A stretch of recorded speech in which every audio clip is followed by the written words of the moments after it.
Good morning. It is 7 a.m. on a Sunday. I think it's the 14th or the 15th. It's the 15th of January, 2023. And I am at the Pensacola Dog Track.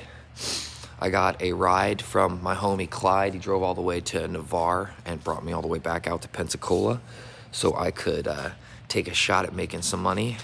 And I played poker nonstop for 26 hours in a row. And the first 12 hours, it was a roller coaster of down and up and down and up and down and up and down a few $100s, up a few $100s. And I was getting really discouraged, and I was starting to think, maybe I couldn't do this. I was talking to myself bad about the issues, and then gave myself a pep talk and went back in there.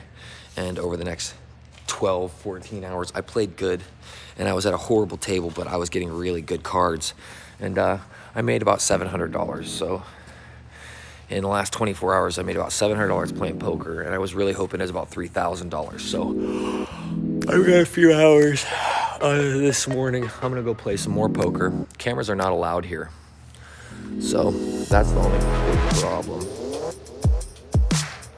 I sure wish I could throw a rave here. So after playing for all those hours, this is where I found to sleep. I froze my ass off last night sleeping here, but it is definitely a sleepable area, and muscle cramps and all kinds of weirdness, but I made it. I'm here. I doubled the amount of money I have. I sit here on my little homeless chair bench. I actually really like these chairs. I would buy and use a set of these chairs. I really like them, actually. Maybe it's just because I slept on them. But I'm sitting back here and I look at all these seats and this amphitheater setup and that big yard out there that used to be for running dogs. And all I think, what a great music venue I could make this with money.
Thank you.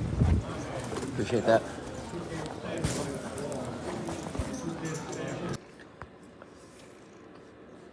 It's good to have somebody that loves you. What is the camera all dirty? Camera must be all dirty. It's smeared with stuff. Felix loves me so much. He's so happy Daddy's home. Yeah, that's why we can smell exhaust. It's disconnected and need to reconnect that. Felix crossed the street into the neighbor's yard and Mojo snuck up behind him. Felix didn't know he was there. This whole interaction took almost 5 minutes. I've sped it up so it's only 40 seconds. But you can see Felix's reaction the moment he finds out Mojo's behind him. And Mojo's like, yeah, I caught you slipping, didn't you? Didn't I? Lucky your old man called out and let you know I was behind you. And then Mojo hides behind the tree so I can't see him. And they have a little face-off. And then Mojo decides when I get closer, he's just going to go ahead and jump over the fence and leave. And then Felix comes back because I didn't have more time to waste on filming these cats.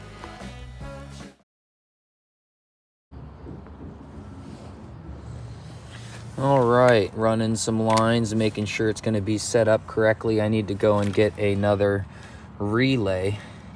These are going to have to be through a relay for sure.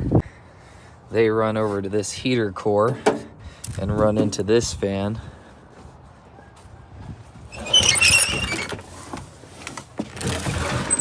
And this fan, and this fan. So I got 3 squirrel fans over here, and that's what that electrical runs through. This allows the water to flow from the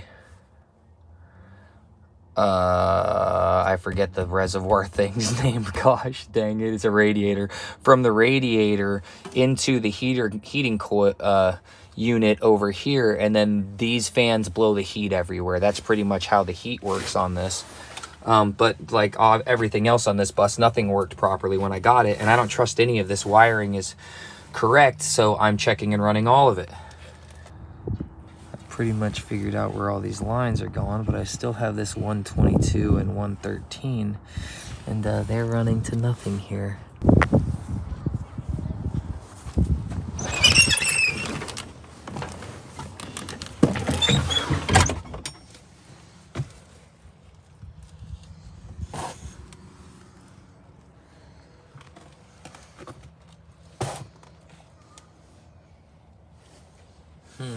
Interesting.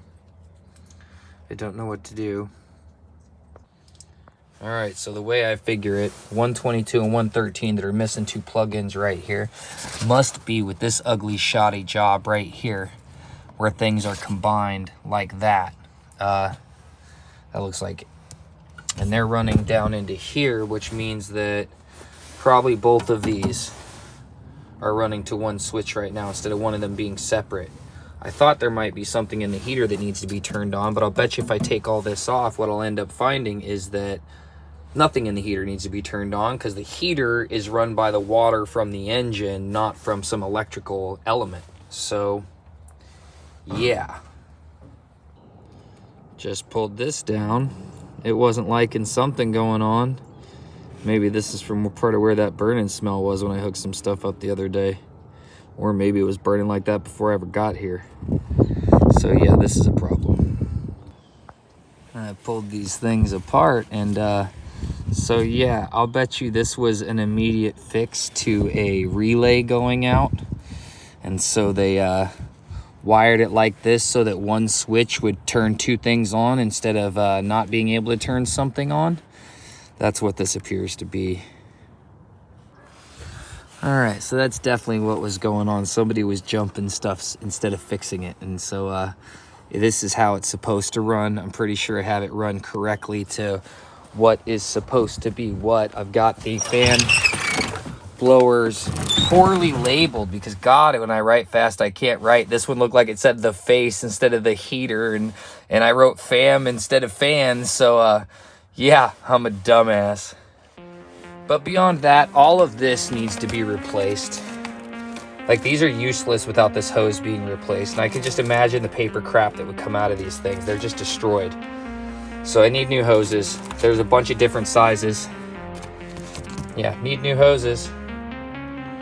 All right, so this goes to one fan, high, low. One of them, I'm not sure which one is which. You got fan high, low, heater high, low, front heater high, low, and then defrost high, low. So I know these are all going to the actual units. And then the rest of this is just going to the switches, and it needs relays. So, yeah.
baby.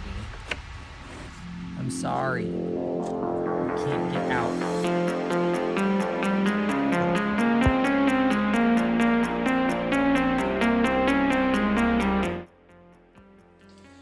All right. I tested the heaters or the heater fans, and one of the fans turned on and it was squealing and squelching really hard, and I imagine that was probably this one. I don't remember off the top of my head. Being by myself and lack of camera stands and good angles right now, I am just doing voiceovers. I don't know why I'm making excuses for you though. Anyways, so the great thing about this old bus and the year that it is that all of this stuff really was generally all made in America, and it's all really easy to understand and take apart, and it all seems like A, B to C. I unscrewed the screws around it, tried to pull it off, it wouldn't come off, and then it seemed like, well, this is not actually a part of this, just take that screw off. And so I did that, and the whole thing came out with a little bit of jiggling and shaking. So I imagine I might even be able to just repair these on my own. So we're gonna try and see if that's actually a reality.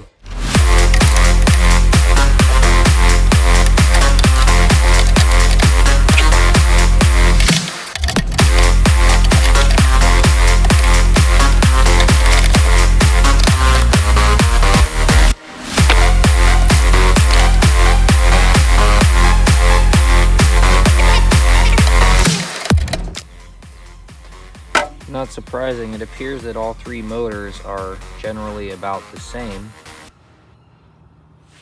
And they look like brush motors, which would mean they probably just need to be cleaned and they would work again. Probably what that means. Start date, January 20th, 2023. It's 9 a.m. I have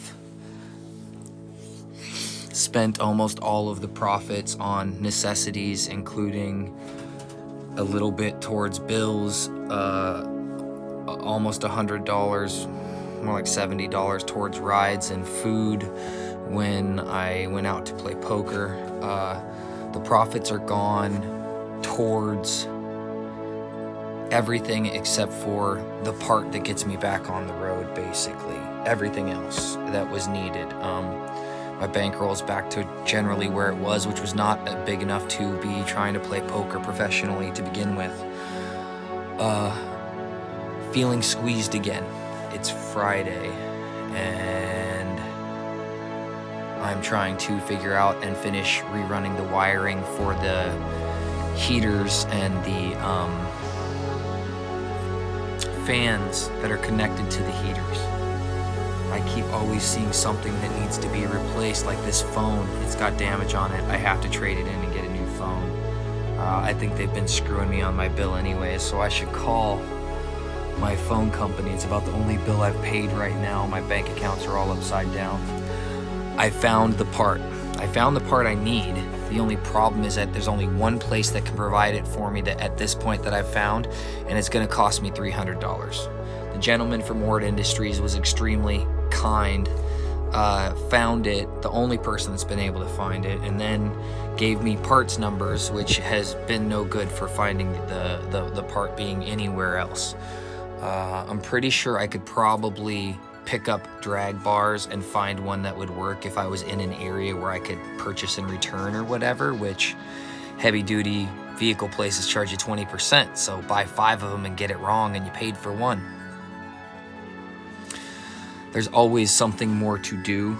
Nothing's quite finished yet, even though the wiring's run for the most part. I haven't protected all the wiring underneath the body of the vehicle yet.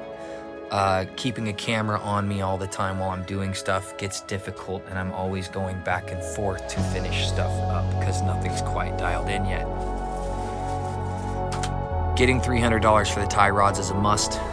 I have around $600 right now, and if I spend $300 on the tie rods and don't have any more money come in, I'm screwed. That's not really possible because I have things I can sell. I want to take a shot at making more money before I go and spend the money on the tie rods. Does that make sense? Is it irresponsible? I don't think it's irresponsible because I look at it as business. You have to spend money to make money. I have to risk money to take money. And that's pretty much the way that goes. What do you think?